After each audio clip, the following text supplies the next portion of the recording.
Shalom, buenas tardes a todos, bienvenidos a una nueva charla.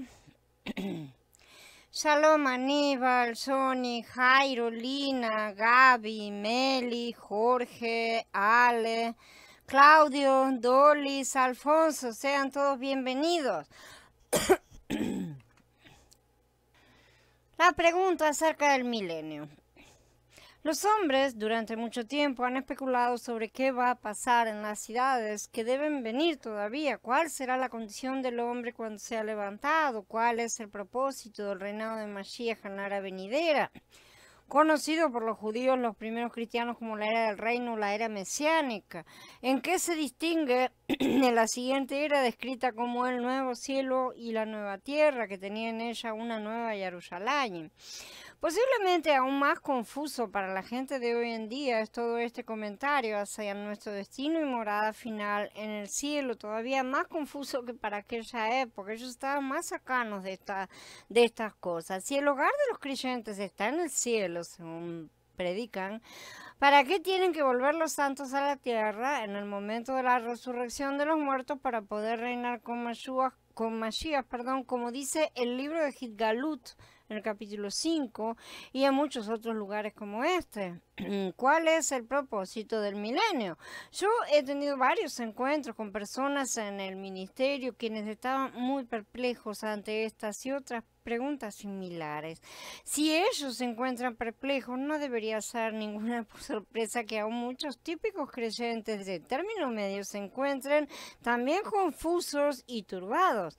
Es posible que algunos hayan adoptado enseñanzas contradictorias, por lo tanto no tienen los medios para poner por ellos mismos todo esto en orden. Vamos a ver cuáles son las respuestas que tenemos a este respecto. Solamente le podemos quitar el cerrojo con la llave del entendimiento en relación a los tres festejos principales de Israel.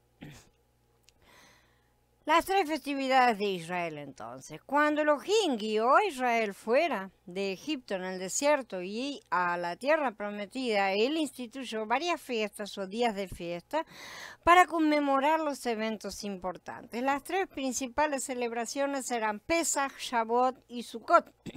A estas se las conoció también como Pascua, por ejemplo, ¿no es cierto?, que incluye Bikurim, que son las primicias, y también incluye Hag Hamatzot, que es la fiesta de los panes sin levadura. Son fiestas más complejas, son festivales más que fiestas. Pentecostés, que es Shavuot, ¿sí?, la fiesta de la siega del trigo, y tabernáculos o cabañas, que también es conocida como Sukkot, la fiesta de la cosecha, la salida del año, cuando recogían los frutos de sus trabajos del campo. Y cuando digo salida del año, me refiero a la salida del año de agrícola. Porque en invierno evidentemente no siembra nadie. Eso no quiere decir que era la salida literal del año, pero ese es otro asunto.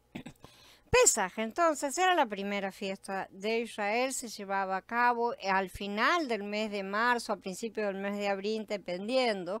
El pueblo se reunía en el lugar donde Elohim había puesto su nombre, trayendo los primeros frutos de la cebada, que era la primera cosecha que maduraba en la primavera.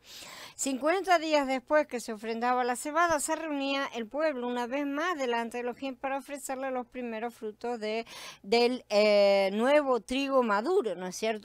El trigo que ya había salido y madurado. Aproximadamente 4 meses después, más o menos, alrededor del mes de septiembre, se reunía el pueblo por una tercera vez para presentar a Elohim y dedicarle los primeros frutos, entre ellos los del vino, justamente las uvas, ya que este era el tiempo de esta cosecha, y en general de otros frutos también.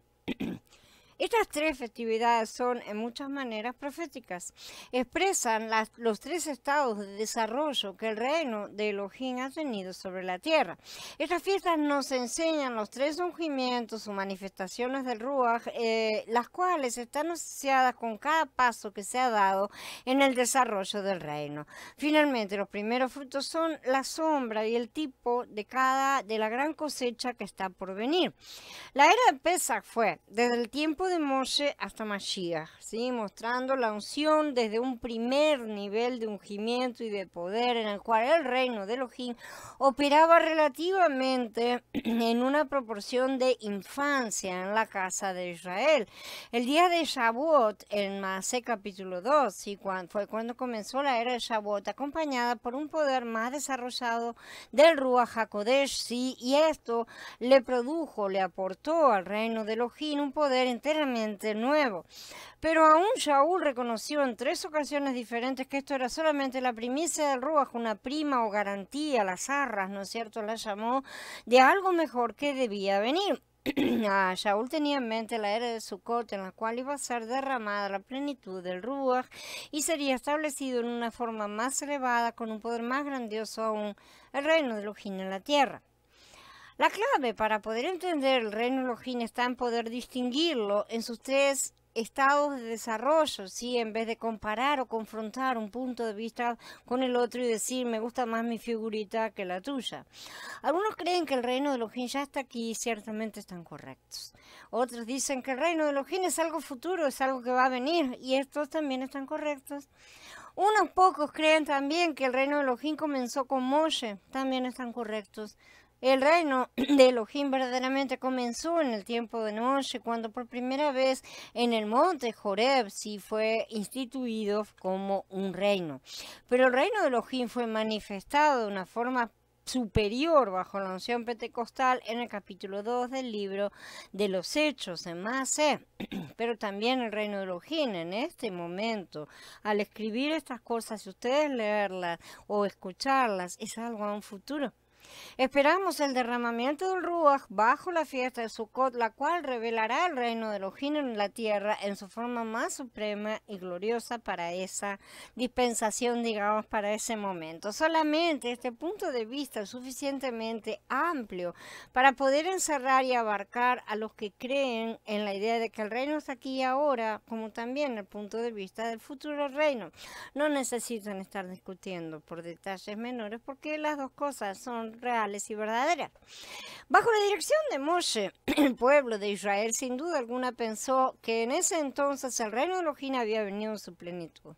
A ellos no se les reveló que aún había algo mejor que tenía por venir, aunque por medio de los profetas que llegaron más tarde les fue dada una revelación progresiva de este grandioso reino.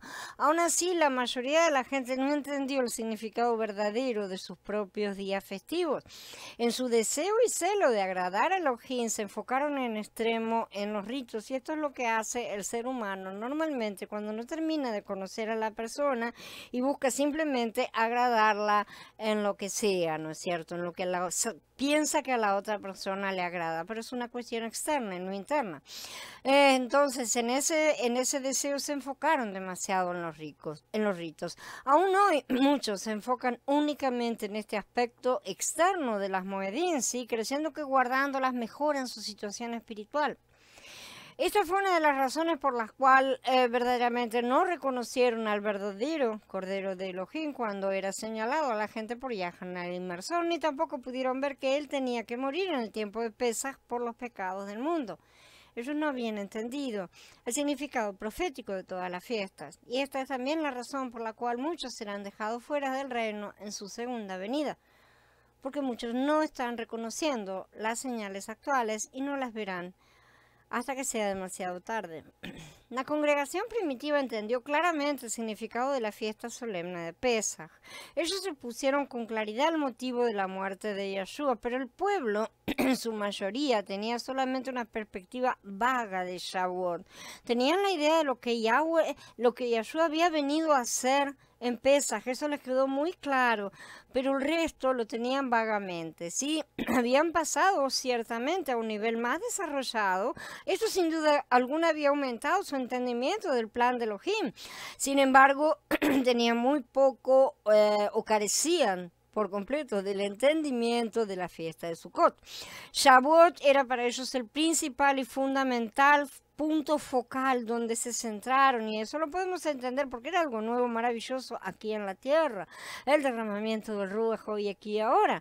Para muchos el fin y la meta de toda la historia, erróneamente, pero la revelación de Sukkot no fue entendida claramente, porque era muy temprano para que eso fuera revelado. La gente del reino tenía que tener la oportunidad de explorar las maravillas de Shavuot antes que fueran abrumados con una revelación más profunda y trascendente de Sukkot. Elohim ha guardado para el final de la era pentecostal, en el siglo XX, XXI, como estamos, ¿no es cierto?, la revelación de la fiesta de Sukkot. Los tipos, sombras, figuras de la escritura parecen indicar que la era pentecostal debía existir aproximadamente 40 siglos o periodos de jubileo. Un ciclo de tiempo de jubileo es 50 años. Esto ya lo hemos estudiado y vamos a repasarlo más a fondo en breve. Sabiendo que existen muchas confusiones calendáricas, suponiendo que en estas cosas Yahweh utilice los calendarios que nosotros usamos, y me refiero a la medición de días, de años nada más, no me estoy complicando con otras cosas. Suponiendo que Yahshua murió y resucitó en el 33 de la era común, sí, que es una de las fechas más estables y más aceptada por todos los grupos en línea general, los cálculos nos dan fecha para 2033. No me gusta levantar fechas y no lo estoy haciendo en este momento, que les quede claro a los alarmistas. No estoy afirmando categóricamente que esta sea una fecha exacta, ni idea del día o de la hora, que es lo que Abba nos dice, ¿no es cierto?, que no tenemos. E inclusive en muchas cosas existen periodos agregados o quitados con los cuales no estoy tan familiarizada en profecía como para establecer exactitudes. Hay muchas cosas a tener en cuenta para cálculos del tiempo y la mayoría no las tiene normalmente. Entonces, cuando uno se da cuenta de que los patrones son los correctos, por así decir, porque a veces faltan algunas cosas, porque vamos a suponer, en un momento dado hay una multa para una persona, pero después comete otra transgresión y se le agrega otra multa más y se hacen pagar las dos juntas. Ahí los números evidentemente no van a cerrar. Este es un ejemplo muy simple. Pero no me interesa para nada levantar fechas acerca de todas estas cosas. No me interesa en lo más mínimo. Algunos han dicho que este Sukkot ya ha comenzado, sí, juegan sus juegos. Yo no creo que el Adón comience algo sin que el mundo entero por completo lo experimente, además de que deberán cumplirse muchas señales y sobre todas las cosas yo creo que sus hijos deben estar bien enterados para cuando empiece. Y no solo algunos grupitos que siempre andan apurados. Aunque hemos estudiado muchas de estas profecías, de estas señales, creo que tendremos ambos cumplimientos, tanto físicos como espirituales. Sí, la mayoría se inclina a un lado o al otro, pero mirando hacia atrás a la historia de la humanidad, a la historia de Yahweh, vemos que ambas cosas han ido siempre juntas. Personalmente, me vale saber que el tiempo nos corre. Esa es la parte importante, porque la era de Sukkot está más próxima de lo que muchos creen o desean. De manera que recomiendo a las vírgenes necias correr a comprar aceite y pasarse al bando de las prudentes urgentemente. Sea que nos queden 10 años o mucho más, de cualquier manera, ese es nuestro deber.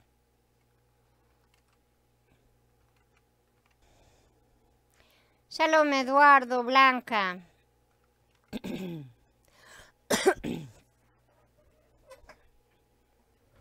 Niveles de aplicación.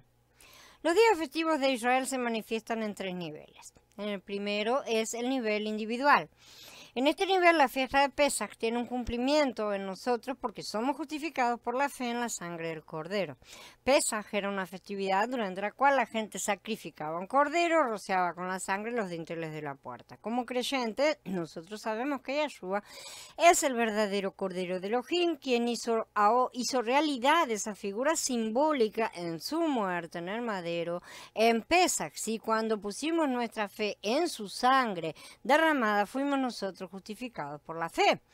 La fiesta de Shavuot es el siguiente paso en nuestro camino hacia Elohim. Esta es la fiesta en que Elohim empezó a escribir su ley en nuestros corazones, por lo que fue en ese día en el que Él por primera vez habló a Israel con relación a los 10 mandamientos en Shemot 20. Maaseh 2 nos muestra la forma del cumplimiento de esta sombra, cómo se lleva a la realidad cuando el Ruach se posó sobre los discípulos en el aposento alto y todos ellos escucharon la voz de Elohim hablando en su propia lengua. Shavuot no tiene nada que ver con nuestra justificación, pero sí con nuestra santificación. Esta es la festividad en la que comenzamos a entender lo que es la obediencia, aprender cómo ser guiados por el Ruach durante nuestra permanencia temporal en el desierto. Recuerden, es temporal. No vamos a estar acá eternamente. La fiesta de Sukkot es el escalón final de nuestro viaje, ¿no es cierto?, con Elohim. Esta fiesta nos comunica la plenitud del Ruach y nos conduce en forma total al cumplimiento de la promesa de la perfección en nuestra relación con Él. Estos son los 3 pasos principales que tenemos que efectuar para nuestro crecimiento espiritual, para nuestra madurez, en tanto que vamos alcanzando la perfección y el crecimiento a la plenitud de Mashiach. En segundo lugar, tenemos el nivel corporativo. El segundo nivel es el cumplimiento colectivo de la congregación como un todo, ¿sí? Lo que implica el reino de Elohim. En este nivel nosotros vemos la forma en que Elohim trata con las 3 congregaciones, o mejor dicho, las 3 etapas del reino en la tierra. El nivel de Pesaj de la congregación empezó con Moshe en el primer Pesaj cuando Israel salió de Egipto, ¿sí? A esta primera congregación se la llamó la congregación del desierto en el libro de Maaseh de Hechos en el capítulo 7. Esta primera etapa de la congregación, que llamaremos congregación de Pesaj, terminó con la muerte de Yahshua en el madero en la misma época de Pesaj, porque él fue clavado en Pesaj, y cerca de 1500 años después, más o menos. Fue una época en que el Ruach HaKodesh estuvo con el pueblo, pero no dentro de ellos. La segunda congregación es la congregación de Shavuot, la congregación pentecostal, como quieran llamarla, que empezó 7 semanas después de la resurrección de Mashiach, cuando el Ruach de Elohim fue enviado en el día de Shavuot. En ese día, Elohim renovó el reino por medio de haberle dado un mayor poder y haciendo que el Ruach HaKodesh estuviera dentro del pueblo. El templo no fue por mucho tiempo una casa material y externa hecha de madera y de piedra. En realidad, el pueblo mismo constituyó el templo de Elohim. ¿No saben ustedes que son templo de Elohim y que el espíritu de Elohim mora en ustedes? Dice en Corintiim Aleph en el capítulo 3. La época pentecostal de Shavuot sería el tiempo en que la congregación debería aprender la ley de Elohim y cómo ser guiados por la palabra del Ruach HaKodesh. Es un momento en que la ley es grabada en nuestros corazones. Muy a menudo los dirigentes de varias facciones o grupos desechan la ley y privan a los creyentes del derecho de oír la palabra de Elohim por ellos mismos. O sea, por iniciativa propia, ¿no es cierto? Por cerebro propio. Con esto ellos han seguido el ejemplo del rey Shaul, que se dispuso a matar a su propio hijo Jonatán por haber probado la dulzura de la miel de la palabra en lo más duro de la batalla. En Shemuel Aleph, en el capítulo 14, dice: Jonatán respondió: mi padre le ha creado un problema al pueblo. Vean por ustedes cómo se me iluminaron los ojos cuando probé ese poco de miel. Este capítulo es una historia alegórica de la vida de la novia y nos hace ver con mucha claridad el problema que en la época pentecostal sufrieron los creyentes durante muchos siglos, un problema que seguimos viviendo ahora. Por algo están todos escapándose de muchas de esas denominaciones, ¿sí? Pero vamos a poner los ejemplos en los lugares más difíciles y complicados, ¿no? Cuando la iglesia prohibía a la gente leer las escrituras, oír la voz de Elohim o cualquier palabra o enseñanza de Elohim que fuera contraria a lo establecido en forma ortodoxa por la iglesia como institución. El reino de Elohim en la era de Shavuot no trajo la rectitud o justicia a la tierra, ni podía tampoco haberlo hecho porque a la congregación solo se le dio una promesa, que recibirían el Ruach HaKodesh en plenitud, recibieron una garantía nada más, ¿sí? Un pequeño cheque, por así decirlo. Shavuot es la fiesta en la cual Elohim ordenó que las primicias y primeros frutos del trigo tenían que ser horneados con levadura. La enseñanza es clara. Shavuot no puede comunicar perfección a ninguna persona en forma individual, ni tampoco puede su congregación establecer la rectitud en la tierra. Esta promesa tiene que esperar la tercera y final festividad y su congregación, es decir, el reino, ¿sí? la congregación de Sukkot. La tercera congregación es esta. Al principio de esta era de Sukkot, Elohim derramará la plenitud del Ruach de Mashiach sobre los vencedores. Ellos deberán gobernar en la tierra con poder y van a poner todas las cosas bajo los pies de Yahshua HaMashiach. El ministerio de ellos traerá la rectitud y la plenitud de la verdad a la tierra. Esta será la acción del cuerpo. que obedece a la cabeza. Por primera vez, este cuerpo será completamente obediente a la cabeza. Es decir, no van a formar parte de este cuerpo quienes no estén completamente de acuerdo con la cabeza. Esta será la señal de la gran restauración jamás antes vista por el mundo, como lo anunciaron con frecuencia los profetas. Este tiempo deberá durar un periodo de 1000 años, durante el cual el reino de Elohim será extendido hasta llenar la tierra entera, porque la tierra estará llena del conocimiento de la gloria de Yahweh, como las aguas cubren el mar, dice Habacuc en el capítulo 2. El agua cubre el 100% del mar, ¿no es cierto? De la misma manera, el conocimiento de la gloria de Elohim cubrirá la tierra. Esto es la restauración de todas las cosas. Este será el último nivel del gran plan de Elohim. Además de esto, tenemos el enfoque de las 3 cosechas de almas de Yahweh. En este nivel enfocamos nuestra atención sobre las fiestas como los festivales de la cosecha, en las que Elohim pone 3 cosechas de almas en su granero.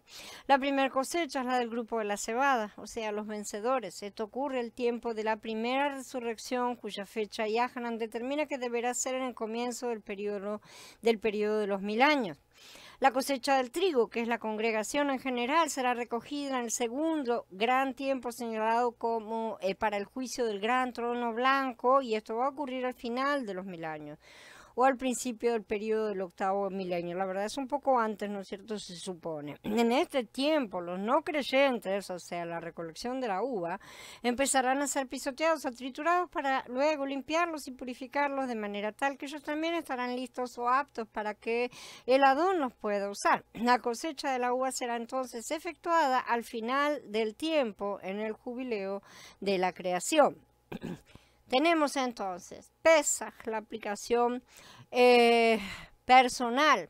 En el nivel personal, la historia de Israel en el desierto nos da los 3 pasos hacia la salvación completa. El paso 1 es revelado en la fiesta de Pesaj, cuando la fe de un hombre se deposita en Elohim a través de Mashiach, el Cordero de Elohim. Se dice que esa persona se convierte en creyente, ¿no es cierto? Él es justificado por la fe en la sangre del Cordero, es decir, del Cordero Mashiach, ¿sí? Esto es porque Yeshua tenía que morir en el madero durante la fiesta de Pesaj. Él era el verdadero Cordero, ciertamente. La mayoría de los creyentes no son conscientes que hay más en la vida de creyentes que la justificación y nada más, la salvación. Así como Israel tenía una larga distancia antes de entrar a la tierra prometida, también el creyente justificado tiene una larga distancia antes de lograr la promesa completa de Elohim. Pero parecen que ellos están convencidos de que son mejores. No se han visto. A pesar de esto, muy frecuentemente la vida del creyente se explica como una enseñanza puramente del Berij Hadashah, sin relacionarla a los fundamentos del Tanaj que Elohim estableció cuidadosamente en sus relaciones con Israel. Por esta razón, algunos enseñan que en vez de que ellos están justificados por la fe, que ellos están justificados por la fe, hay muy poco para hacer, sí, excepto tratar de salvar a otros, ¿no es cierto? Cosa que hacen muy malamente. Esto es comparable a un israelita saliendo de Egipto y entonces quedándose en las orillas del Mar Rojo tratando de convencer a más personas de que salgan de Egipto. No tiene ningún sentido. A pesar de que uno debe dar testimonio a las personas, los creyentes tienen que ver que su justificación no significa que ellos ya están en la tierra prometida. Shavuot, uno debe ir más allá de Egipto y más allá del Mar de Juncos, evidentemente. O sea, el bautismo hasta el Sinaí, sí, donde Shavuot es experimentado. Este es el lugar de la llanura del Ruach HaKodesh. Es el lugar donde nosotros aprendemos la obediencia, donde la ley de Elohim es escrita en nuestros corazones, como dijimos. Es el lugar donde venimos no solo a conocer a Elohim como Salvador, sino también como un rey que debe ser obedecido. Acá es donde se establece la ley con todas sus reglas. Y este es el problema que tienen los cristianos. Han tirado la ley a la basura pensando que no tienen nada que aprender. Entonces, muchos afirman, desgraciadamente, que han tenido una experiencia de Shavuot y parecen tratarla puramente como un fenómeno del Berij Hadashah, nada más, o sea, del Testamento Nuevo, sin saber que esta fiesta tiene sus raíces en la entrega de la ley en el monte Sinai. Como resultado, muchos que se juzgan pentecostales por la experiencia piensan que ellos han recibido una licencia para actuar en maldad. O sea, les voy a decir lo que quiere decir esto, para esta iniquidad. Se llama sin ley en las escrituras. Quiere decir, dice en griego, anomía, quiere decir sin ley. Nomos es ley. Anomía. A es un prefijo que es negativo y que implica falta de, por lo tanto, esto es andar sin ley. Estas personas han tirado la ley a la basura. De ellos hablan las escrituras. Sería bueno que las leyeran. Entonces, ellos creen que pueden violar cualquiera de las leyes divinas con inmunidad siempre que sus transgresiones de la ley se hacen en amor, según ellos dicen. A menudo ellos han recibido enseñanzas de que el amor, de una manera u otra, ha reemplazado a la ley de Elohim en vez de ver que el amor es definido por la ley que se expresa a través de la ley, justamente, porque el Yahweh mismo es la ley. Y Yahshua se dirigió a ellos así: no todo el que me dice Adón, Adón entrará en el reino del cielo, sino el que hace la voluntad de mi Padre que está en el cielo. Muchos me dirán en aquel día: Adón, Adón, nosotros profetizamos en tu nombre expulsamos demonios, en tu nombre hicimos muchas obras poderosas. Entonces yo les declararé: nunca los conocí. Apártense de mí, obreros sin ley. Esa es la palabra que el Adón utiliza. Obreros sin ley. ¿De qué vale la experiencia de Shavuot si el creyente se niega a ser guiado por el Ruach y no aprende la obediencia? ¿O de qué vale la experiencia pentecostal si el creyente se niega a tener la ley de Elohim escrita en su corazón? Yahshua dice que si el creyente permanece sin la Torah de Elohim escrita en el corazón, él le dirá en el final: apártense de mí. Habrá muchos creyentes sorprendidos en aquel día, mucho más de lo que se cree. Esto no significa que esos creyentes perderán su salvación, pero claro que sí, ellos perderán la bendición de la primera resurrección y tendrán que esperar a la segunda resurrección del gran trono blanco.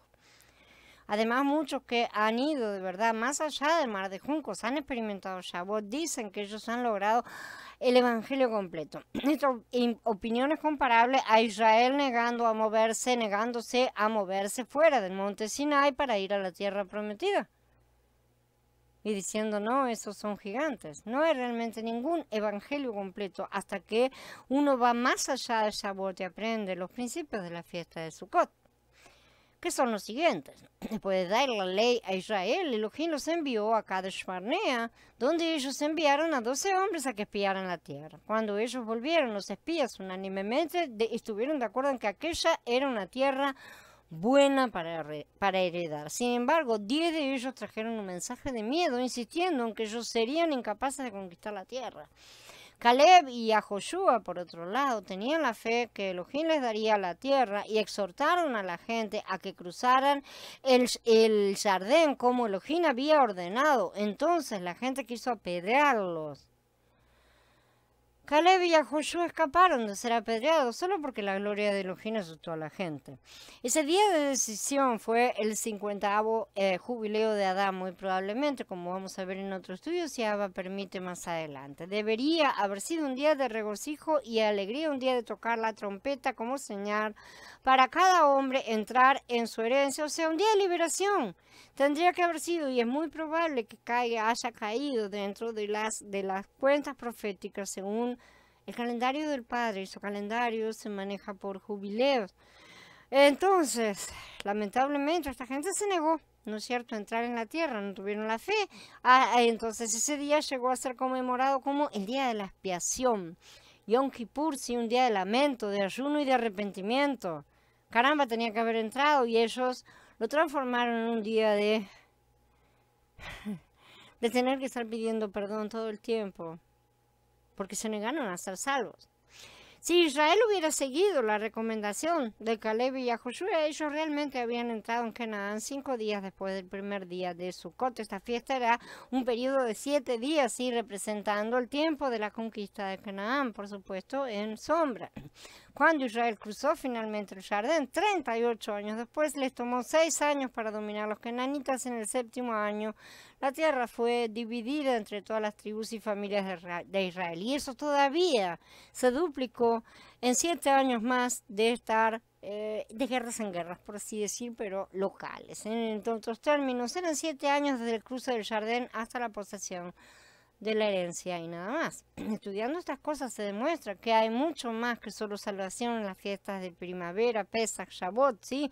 Las fiestas de otoño tratan con la última perfección del hombre y todos siempre determinan levantar la fiesta final antes de la fecha, ¿no es cierto? Porque no se sienten capaces de esperar. El intento de estos estudios es describir la verdadera herencia del hombre justamente en la tierra, ¿no es cierto? Enseñanzas de Shaul acerca de las 3 cosechas. Shaul es el único que realmente coincide con los conceptos de las 3 cosechas en un mismo relato.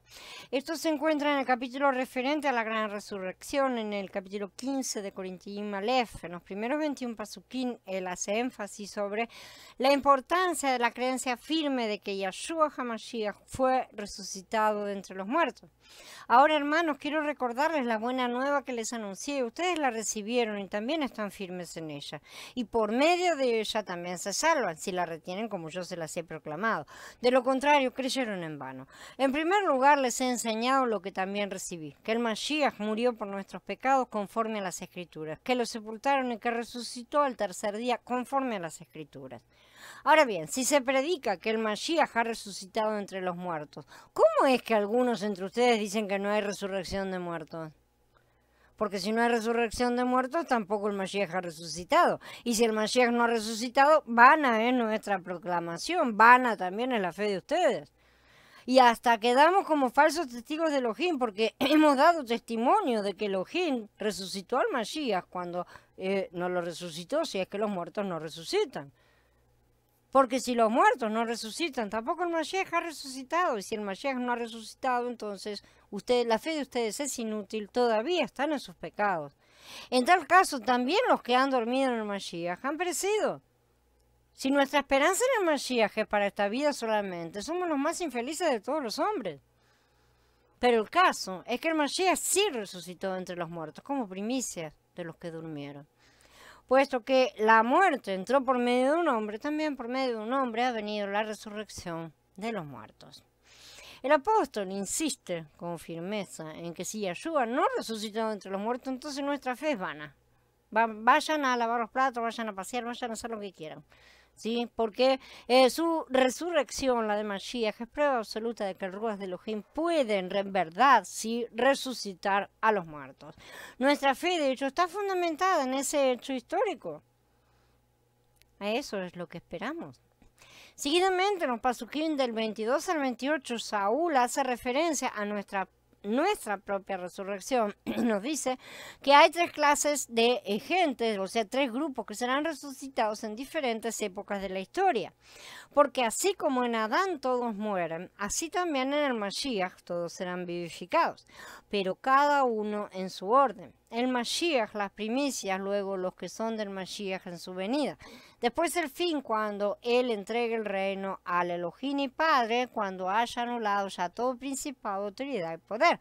Porque es necesario que Él reine hasta poner a todos sus enemigos bajo sus pies. El último enemigo que será destruido es la muerte, porque ha sujetado todas las cosas debajo de sus pies. Pero cuando dice todas las cosas están sujetas a Él, claramente está exceptuando a aquel que le sujetó todas las cosas.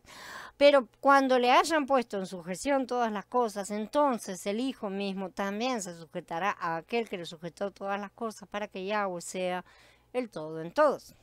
Dice el mismo capítulo 15 de Corintiim Aleph.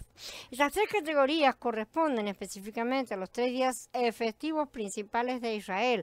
Vamos a ver un poquito más adelante que la traducción no es del todo correcta como yo la leí, la copié acá, y acá está directamente como está en la mayoría de las traducciones. Vamos a ver cómo se modifica.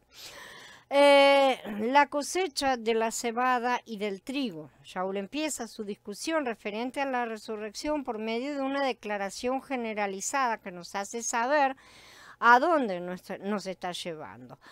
Porque así como en Adán todos mueren, así también en Mashiach todos serán vivificados. Él quiere ir a este punto, ¿no es cierto? Evidentemente nos dice que todos van a ser resucitados en Mashiach, exactamente como todos mueren en Adán. A continuación, Shaul nos dice cómo esto va a suceder y vamos a ver entonces que no todos van a ser resucitados al mismo tiempo. Muchas personas están de acuerdo en que aquí Shaul está hablando de dos resurrecciones diferentes. Sin embargo, muchos suponen que la primera resurrección es la de Yahshua, el Mashiach, el ungido. Por esta razón, nosotros vemos que esto usualmente es traducido e interpretado como Mashiach, las primicias. Aunque en griego dice otra cosa, que es aparge Christos, es decir, las primicias ungidas. La segunda resurrección se referiría entonces, ellos dicen, los traductores, a todos los creyentes y no se hace ninguna distinción entre los vencedores y la congregación en general. Sin embargo, tenemos buenas razones para no estar de acuerdo con este punto de vista. Y muchas de estas razones están en las escrituras, son muy evidentes. Shaul ha concluido ya su sección refiriéndose a la resurrección de Mashiach. ¿Sí? Él termina con ese asunto. En el Pasuk 22, él vuelve su atención hacia que el hecho de que Mashiach no puede resucitar, su atención hacia nuestra propia resurrección, diciendo que todos seremos vivificados en Mashiach, ¿sí? Es evidente que Mashiach no puede resucitar en Mashiach, no tendría ningún sentido, pero lo que Saúl está diciendo acá es que cada grupo será resucitado, cada uno en su orden, en el grupo que le corresponda, ¿sí? En griego, la palabra traducida como orden en las escrituras o compañía o depende, ¿no es cierto? Porque hay diferentes traducciones, es tagma. Tagma en realidad es un término militar. Sí, es un escuadrón. Se refiere a un cuerpo de soldados determinados. Y Shaul está diciendo que seremos resucitados en 3 grupos o escuadrones. Además, la palabra Christos significa ungido, sabemos, ¿no es cierto? Y Yahshua es de nuevo el Mashiach, sin duda alguna, el ungido. Pero el término Christos no siempre se refiere a Mashiach, no siempre es un título. Esta palabra puede ser aplicada a cualquier persona o cualquier cosa que haya sido ungida como adjetivo calificativo, o sea, el altar ungido, por ejemplo. Cuando la palabra Christos está antepuesta por el artículo definido el, usualmente se refiere a Yahshua, o sea, el Mashiach, por así decirlo, ¿cierto? Que es el ungido en la traducción. Pero cuando Christos se usa sin el artículo definido, este término viene a ser indefinido, se transforma en indefinido, el griego se maneja de esa manera, puede referirse a la gente o a las cosas que han sido ungidas o separadas para el servicio de Elohim. Profetas, sacerdotes, reyes a lo largo de las escrituras fueron ungidos. Christos es la palabra que se aplica a ellos. Los vasos, las vasijas del templo, aún la almohada de Jacob, ¿sí? ¿Se acuerdan la piedra que usó de almohada? Fueron ungidos. Por ejemplo, en Vayikra 4 se menciona varias veces que al sacerdote ungido, y la Septuaginta lo traduce como argiereus que crismenos, ¿no es cierto? Que quiere decir que es ungido dentro de la misma raíz de palabra. En hebreo es Hakohen Hamashiach. Entonces, el primer grupo no es Mashiach las primicias, como muchos traductores han asumido erróneamente, lo cual además invierte el orden de las palabras en el original, ¿sí? Son en efecto 3 grupos y Yahshua no es un grupo, sino un individuo, más allá de que él no se resucita a sí mismo en sí mismo, ¿no es cierto? En verdad debe leerse como las primicias ungidas. Pero cada uno en su propio grupo. Las primicias ungidas, después aquellos que son de Mashiach. Una vez que nosotros observamos que Shaul está usando el tema de las 3 festividades de la cosecha de Israel, su significado queda mucho más claro. Las personas que estaban ahí cerca lo entendieron mucho mejor de lo que cualquier persona que cree que puede entender las cosas tirando el manual de uso a la basura puede llegar a entender cualquier cosa. Shaul está refiriéndose a Pesach y a Shavuot, la recolección de la cebada, la recolección del trigo. El primer grupo que va a resucitar de entre los muertos es el de la cebada, o sea, los vencedores. Estas son las primicias, Bikurim. Sí, las primeras primicias. El segundo grupo es la congregación en general, que es la cosecha del trigo. Es importante saber que el primer fruto de la cosecha de la cebada tenía que ser ungido con aceite. Shaul se está refiriendo aquí a ese hecho cuando dice los primeros frutos ungidos precisamente, o las primicias ungidas. Cualquiera de las 2 traducciones es correcta. Podemos leer acerca de esto en Vayikra. Al hablar del primer fruto de la cebada como algo diferente de los primeros frutos de la cosecha del trigo, Moshe dice, la ofrenda de comida con él será de 2 décimas de medida de harina selecta mezclada con aceite. De este modo, cuando Saúl enumera el primer grupo de personas que deberán ser resucitadas en su muerte, que él llama primeros frutos ungidos, él tenía en mente los primeros frutos de la cosecha de la cebada. Él estaba haciendo un paralelo. Él era un gran fariseo, él conocía muy bien lo que los cristianos se empeñan en tirar a la basura y decir que Saúl no tenía en la cabeza. Este grupo va a gobernar y reinar con Mashiach en la tierra. Feliz y santo el que tiene parte en la primera resurrección, lo cual quiere decir que hay más de una. Sobre estos, la segunda muerte no tiene ningún poder, lo cual también quiere decir que hay más de una muerte, sino que serán sacerdotes de Elohim y del Mashiach y reinarán por él con 1000 años. O sea que estas personas que van a estar en la primera resurrección van a reinar con Mashiach durante el milenio. Aquellos que pertenecen a Mashiach, la congregación en general, heredarán la segunda resurrección. Esto está representado en la ceremonia del templo, en donde las 2 hogazas de pan ofrecidas a Elohim debían ser horneadas con levadura. Deberán traer de sus casas 2 hogazas de pan como ofrenda de elevación, cada una hecha de 2 décimas de medida de harina selecta, horneada después de leudada, como primicias para Yahweh. Estas son las primicias del trigo. Es la única vez que se puede presentar algo con levadura en el altar, no será quemado. Estas cosas ya las hemos estudiado. No hay nada que pueda ser presentado sobre el altar que vaya a ser quemado. Esta ofrenda era presentada nada más como ofrenda elevada, como dice, ¿no es cierto? Es una ofrenda de elevación. Era presentada como ofrenda elevada y no era quemada sobre el altar. Tanto que el aceite representa el Ruach HaKodesh, la levadura significa el pecado. Sí sabemos. Esta es la más importante diferencia entre la cebada y el trigo. Es obvio que Shaul trata con cuidado esta diferencia en su discusión relativa a las 2 primeras resurrecciones. La primera está representada por los primeros frutos ungidos con aceite. La segunda, la forma del grupo que ha sido revuelto, mezclado con la levadura, por así decir, y que representa la congregación en general. Finalmente tenemos la cosecha de la uva. Shaul no se detiene en este segundo grupo de personas resucitadas y continúa con el tercer grupo. En realidad le dedica mayor tiempo a este que a los otros 2 combinados. Esto es un grupo simbolizado por la cosecha de la uva o la vendimia, así al final de la época en que madura, lo que constituyó el punto focal de la fiesta de Sukkot. Debemos pensar como Saúl, ¿sí? Y debemos llevar este tema al trasfondo de su disertación sobre la tercera resurrección. Pensar en estas cosas. Después, el fin, cuando él entregue el reino al Elohim y Padre, cuando haya anulado ya todo principado, autoridad y poder. ¿Por qué es necesario que él reine hasta poner a todos sus enemigos bajo sus pies? El último enemigo que será destruido es la muerte, porque ha sujetado todas las cosas debajo de sus pies. Pero cuando dice todas las cosas están sujetas a él, claramente está exceptuando a aquel que le sujetó todas las cosas. Pero cuando le hayan puesto en sujeción todas las cosas, entonces el Hijo mismo se sujetará a aquel que le sujetó todas las cosas, para que Yahweh sea el todo en todos. Esto ya lo leímos, lo repetimos porque hay que fijar todas estas cosas. Nosotros no tenemos que notar aquí como a menudo Shaul dice que este pueblo tiene que ser puesto debajo de sus pies, o sea que tiene que ser sometido. No puede haber duda de que Shaul tiene en mente, aunque justamente este sometimiento, aunque el acto de aplastar las uvas bajo los pies fue universalmente conocido como un símbolo para indicar juicio. Siempre. Esto es absolutamente consistente con el resto de los escritos de Shaul, donde él revela en qué forma todas las cosas, el tapanta, tendrán que ser reconciliadas con Elohim, porque el Padre quiso que en él habitara toda plenitud y por medio de él reconciliar consigo mismo a todos los demás, todas las cosas, tanto sobre la tierra como en el cielo, después de hacer la paz mediante su sangre en el madero. Reconciliación es un término que significa paz entre enemigos. Shaul se está refiriendo a las naciones rebeldes de la tierra que son enemigas de Elohim en la presente época.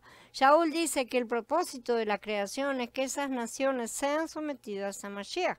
Entonces, cuando él haya eliminado a todos sus enemigos, convirtiéndolos a todos en amigos, él finalmente destruirá al último restante enemigo, la muerte.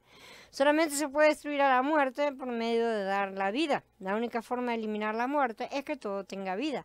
Si hubiera un remanente en un lugar de juicio eterno y todo lo demás, la muerte no sería eliminada. Solamente cuando la muerte misma desaparezca del universo creado, es decir, que sea derrotada, Elohim será finalmente todo en todos. Estas cosas las hemos estado estudiando en otras series, recomiendo que busquen y repasen, y también vamos a estar ampliando más adelante desde otros ángulos, porque todo esto tiene muchas implicaciones para nuestro entendimiento en general. Ahora, habiendo terminado la charla, damos por encerrado. Les agradezco por la presencia. Permita que nos encontremos en el día de mañana para ver el resto de las cosas que necesitamos continuar fijando y aprendiendo. Shalom a todos, hermanos.